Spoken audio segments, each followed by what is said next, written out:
Good morning friends. सामाजिक अंतर तथा शिक्षा और शिक्षा और संस्कृति के में पेपर 2 एजुकेशन में जे कृष्णमूर्ति जी का शिक्षा में क्या योगदान है, इसके बारे में हम आप लोगों को सिखाना चाहते हैं कि शिक्षा में प्रतियोगिता के भय का हनन उन्होंने किया है। प्रतियोगिता उनके अनुसार वैसे अभ्यर्थी, वैसे शिक्षार्थी जिन्हें क्षमता तो है परंतु वो अपनी क्षमता को निखारने के लिए उनके पास जो प्लेटफॉर्म होना चाहिए उसकी कमी है। ऐसे प्लेटफॉर्म की कमी होने के लिए जिम्मेदार कहीं ना कहीं हमारे समाज ही है। तो शिक्षा में जो प्रतियोगिता है उसे समाप्त कर सब किसी भी स्थान से, एक ऐसे स्थान से भी जहाँ से कि कोई भी सोर्स बहुत कम उपलब्ध हो, जहाँ पर वहां से भी अपनी शिक्षण व्यवस्था को अगर वो प्रायोजित कर सकता है या स्पष्ट रूप दे सकता है, एक नया प्लेटफॉर्म दे सकता है, तो ऐसे स्थान, ऐसी अपॉर्चुनिटी या ऐसे प्रक्रियाओं का उन्होंने उल्लेख किया है।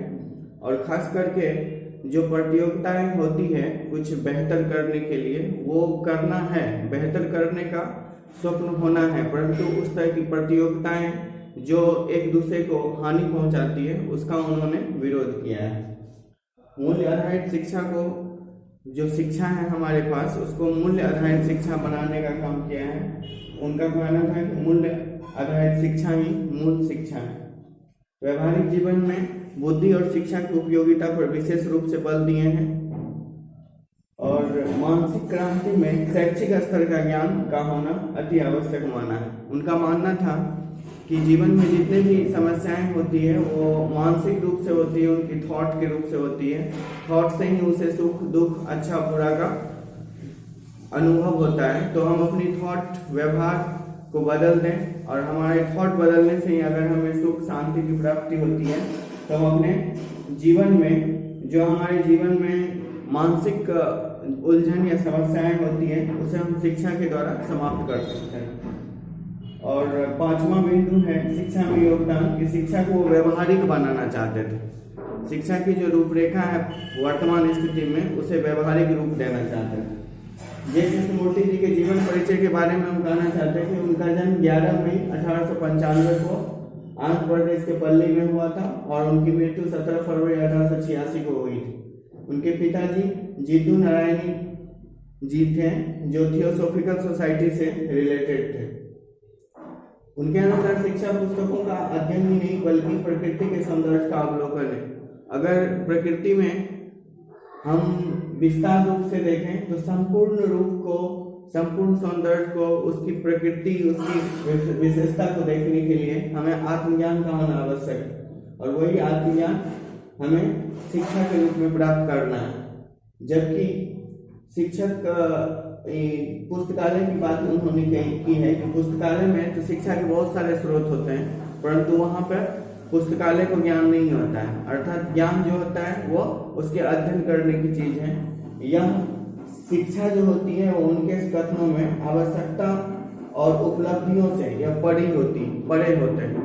अर्थात आवश्यकता और उपलब्धि शिक्षा पर विशेष प्रभाव नहीं डालती, बल्कि शिक्षा जिसे प्राप्त होता है, जिसे होता है, वो संपूर्ण रूप से इन सभी चीजों, इन सभी आवश्यकताओं से बिल्कुल ऊपर होता है। दर्शन, उनके अनुसार दर्शन जो होता है वो प्रज्ञा, प्रेम और सत्य की खोज होती है। जब हम मूल रूप से प्रज्ञा की, सत्य की और प्रेम की खोज करते हैं या इस तत्व को समझते हैं तो वही मूल रूप से हमारा दर्शन होता है।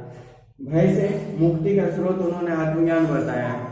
उनके अनुसार आत्मज्ञान होना ही भय से मुक्ति है। अगर आप संपूर्ण रूप से भय से मुक्ति पाना चाहते हैं तो आत्मज्ञान लाना होगा अपने आप में। ये भय जो होती है बहुत सारी समस्याओं का कारण होती है, परंतु यह भय हमें अच्छे ज्ञान के प्रति अग्रसर भी करता है। भय के कारण ही हम नैतिक होते हैं, आध्यात्मिक होते हैं, अच्छी तरह से सोचते हैं, किसी से डर के ही हम हो सकता है कुछ अच्छा करने के लिए प्रेरित होते हैं। अर्थात भय भी हमारे जीवन में उपयोगी है, बस उसकी उपयोगिता को हमें समझना होगा। भूत और भविष्य की स्मृति का त्याग सुख की प्राप्ति है। उनके शब्दों में अगर हमें सुख की प्राप्ति करना है तो हमें भूत और भविष्य की स्मृति या चिंता को त्याग देना होगा, तभी हमें मूल रूप से सुख की प्राप्ति होगी। इन बिंदुओं के आधार पर हम जे कृष्णमूर्ति जी के फिलोसफी ऑफ एजुकेशन को समझ सकते हैं। और आप लोग भी इसका विशेष रूप से अध्ययन कीजिए, मुख्य बिंदुओं को याद रखिए, क्योंकि यही सारे बिंदु यूजीसी नेट बहुत बार पूछ चुकी है और पूछेगी भी। अतः आप सभी इसे संपूर्ण रूप से अध्ययन करें। Thank you for watching.